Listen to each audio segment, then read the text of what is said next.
velkommen til nyhederne. I USA er demokraterne i øjeblikket ved at udarbejde et kompromis omkring præsident Obamas lovforslag om fri sygesikring. Forslaget fra demokraterne lyder på, at de folk, som ikke har muligheden for selv at kunne betale sygesikring, skal have det betalt af staten. Lovforslaget bliver i disse dage drøftet i kongressen.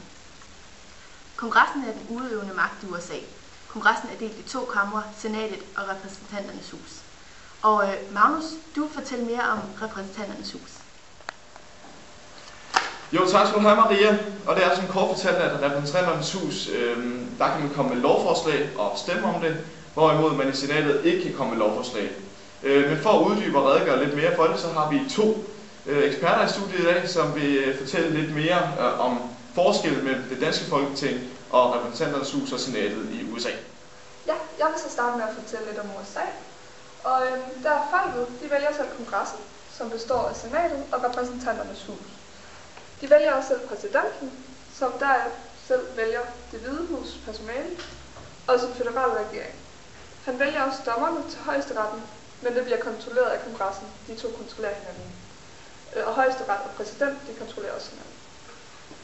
Hvis vi så går videre til det danske, så bliver folket vælger, hvem der skal være i Folketinget, og de udsender så et lovforslag, som skal igennem nogle regler og regulationer, som de sender videre til ministerne, som sammen med regeringen udsender det endelige lovforslag. Ja, og i studiet har jeg så fået besøg af min tredje ekspert for i dag. Det er Michael Hansen, og han er amerikanerekspert. Og jeg skal fortælle lidt yderligere omkring forskellen mellem repræsentanternes hus og det danske folketing. Og Michael, hvad er egentlig den helt store forskel mellem repræsentanternes hus og det danske folketing?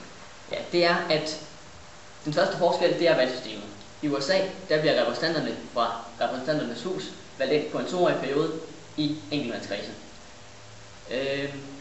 Det vil sige, at mandatet i valgkredsen bliver tildelt den repræsentant, der får flest stemmer, og resten af stemmerne, de bortfalder.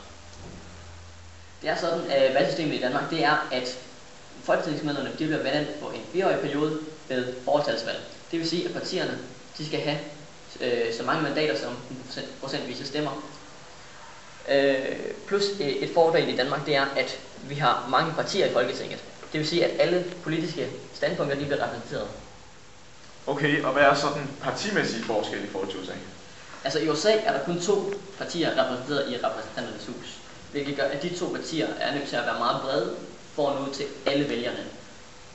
Det gør også nogle gange, at præsidentkandidaterne er nødt til er tvunget til at vælge en vicepræsidentkandidat, der også har en ekstremt bred holdning til politik.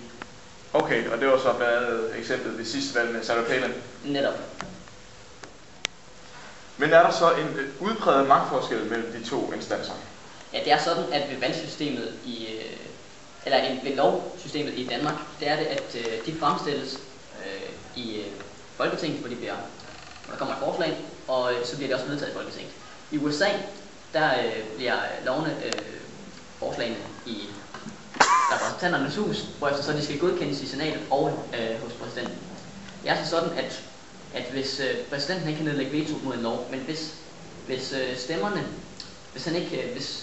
repræsentanternes hus de har 2/3 af stemmerne, så kan præsidenten ikke nedlægge veto.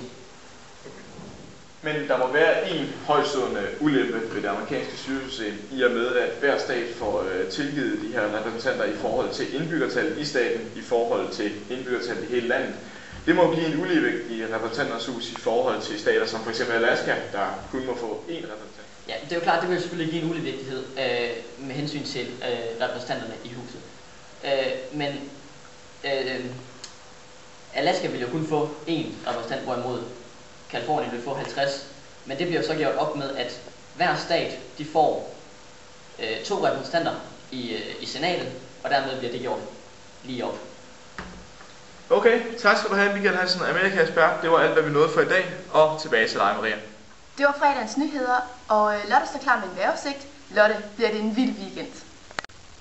Jeg ved ikke, hvad du har af vilde planer i weekend, Maria, men vejret har i hvert fald rigtig vilde planer. Efteråret melder sin ankomst, og vi kan se frem til noget gråt vejr over hele landet med nogle regnbyer og noget torden. Men søndag morgen kl. 10 kan jeg godt pakke grillpølserne frem, for der titter solen frem lige et par timer. Vi har modtaget nogle underlige satellitbilleder fra rummet, hvor vi kan se, at der kommer nogle slanger ind over Danmark. Vi er ikke helt sikre på, hvad det er endnu, så måske skal vi holde os indendøre. Men husk, grillen må ikke tændes indenfor. Det var værd, kan I have en god weekend. Tak for vejrudsigten, Lotte. Og selvom vejret ikke lægger op til det, så må I have en rigtig god weekend derude. Personligt, så skal jeg jo ikke lave noget i weekenden, så hvis I har lyst, så kan I ringe til mig, kan vi lige få nummeret ned der. Så ringer I bare, så finder I ud af noget, ikke også? Det må bare være super. Hold da op, det var da hurtigt, hva'? Hallo? Ej, må jeg altså lige i gang med en udsendelse, ikke også? Kan du ringe senere måske? Ja, det var alt for nyhederne. God aften.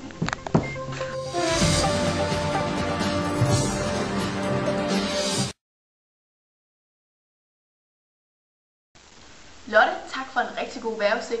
Og selvom vejret ikke ligger op til det derude, det er ude.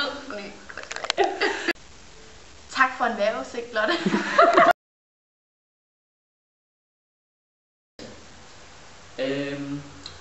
Det vil sige, at det mandat i en valgkreds, der får flest stemmer, det vil sige, at det... Ej, sådan lidt vildt. For demokraterne lyder på, at folk, som ikke har muligheden for selv at kunne betale... Det var dårligt! Vi er tilbage nu.